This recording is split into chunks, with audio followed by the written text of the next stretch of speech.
Ma'am नुआईबिरी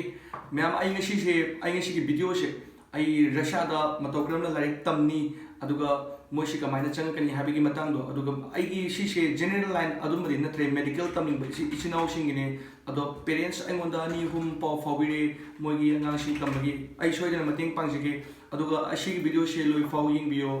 ai ma'am दा खितंग knowledge ओरसु आइना खितंग दा ओरसु न मतिंग पांगबगे आई जे वीडियो जे असेमजो अखोइना लाइक तमरिगे दा ख्वाइदगी मरुइना पासपोर्ट से चंगीबको अदो पासपोर्ट से थाइनदी अखोइना चंगम बसे एडमिशन लेटर यावरगा पासपोर्ट से सारमेबा अदो हंतक 2018 दगी रूल्स अमा लाएबको एडमिशन लेटर यावरगा पासपोर्ट से साबा याद्रे मरमदी पासपोर्ट से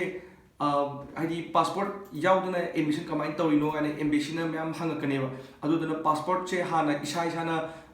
साबिबे यारे अदुगा कमाइना सानी हाइबदो आइगोंदा पाव फाबिरो मोगी चे चांग चंगमसिंदो आई लोइना हाइसरके अदुगा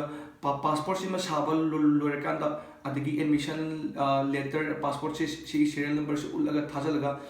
अदुमाइना पासपोर्ट से हाना सादोने अखोय फर्स्ट अदुगा छात्र से कोगी एडमिशन फीस अदगी फ्लाइट टिकेट अदगी माना छात्रसिना रशियादगी सॉरी दिल्लीदगी रशियादा लाकपदा चानिंग बथनिंग बमरकता चाना थनबसु पीगनी अदुगा माना तंबा यूनिवर्सिटी फाउ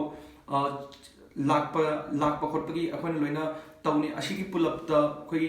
पैसा जे लुपा लाख अमगा लिसिंग हुमफुने असिसे असिदा लाइक तमिंग बसिंगेको मोगी फीस की स्ट्रक्चर से कोई हॉस्टल फीगा अदगी लाइक तंबगी ट्यूशन फीगा योरगा 1.70 दगिना किनो द मथक्तसु मैम हिगत पले दो क्वाइटगी लो कॉस्ट 1.65 नत्रगा 1.75 सिजे मोई पैसा जे अप डाउन चेनेबको 65 to 70 सुमाइना लई लामगा लिसिंग फुमंगा देना लामगा लिसिंग हुमद्रा बगी सिगी हावे सिजना university low cost तगी I university अहुम अखोइना खोगे खंगनाबदा लइए अदो यूनिवर्सिटी अहुम से सिदा तमनिंग बसिंग लाख अनी की मथक्तसु तंबा खोगे कंगलेसासिंग मैम लई अदो आई अहुम सिदागी मैम ना पामदो दुम आई मतिंग पांगजगे अदुगा आइना हुजिक सिदा लइसे आइना थपक तवे हेबा आइगी ऑफिस तुने सिदा खोगे पासपोर्ट अदगी वीजा करिग्रा लोइना असि सेम तुने आई सिगी थपक से आई तौगिनदी खंदे दो आई यूट्यूब ता मीनसु खरा खंबिरे दो आई मतिंग पांगजगेको यामना होंगना असमायना तौगेको ना आइना खंजबगी सी वीडियो से आइना सेमजबनी अहान बतमकपदा चंगदरिसे लाइक तंबा आइना हाजगिबदो ममांग admission करिग्रागी लामगा लिसिंग हुमफुगा अदुगा fees tuition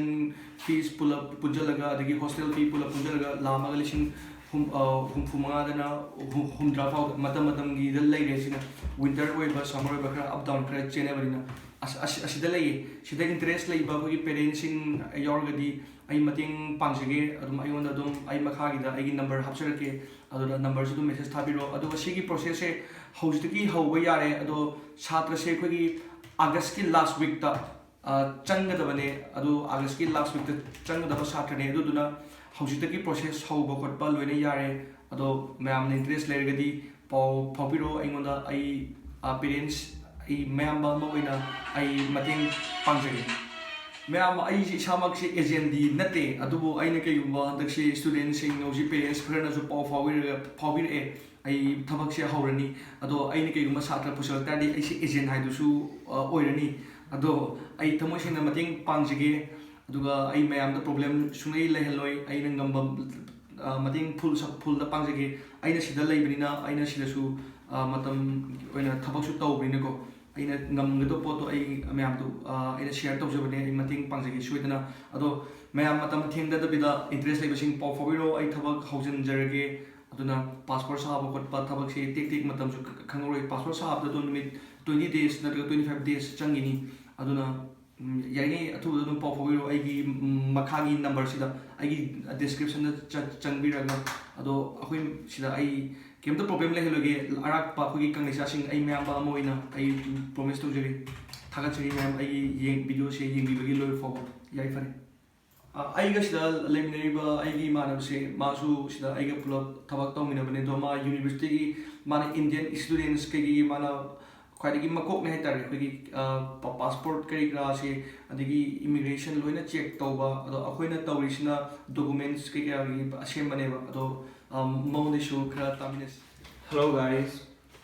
and everyone is getting the best quality of education they are getting here. For immigration services, here they are providing the best service for you, for immigration, for your visa, for your registration, everything. We are going to provide you the best thing from the another people. ꯑꯗꯨꯒ ꯑꯩꯒꯤ ꯏꯃꯥꯟꯅꯕꯒꯤꯁꯨ MD ꯁꯥꯁꯅ ꯃꯥꯒꯤꯁꯨ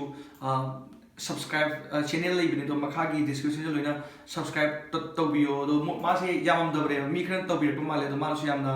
ꯍꯔꯥꯎꯔꯦ ꯑꯗꯣ ꯁꯤ ꯍꯥꯏꯔꯒ ꯑꯩ ꯊꯥꯒꯠꯆꯔꯤ ꯃꯌꯥꯝ ꯃꯊꯪꯒꯤ ꯕ꯭ꯂꯣꯒꯇ ꯑꯩ ꯅꯨꯡꯉꯥꯏꯅꯕ ꯍꯣꯠꯅꯒꯦ ꯑꯗꯨꯒ ꯑꯩ ꯃꯇꯦꯡ ꯂꯣꯏꯅ ꯄꯥꯡꯖꯒꯦ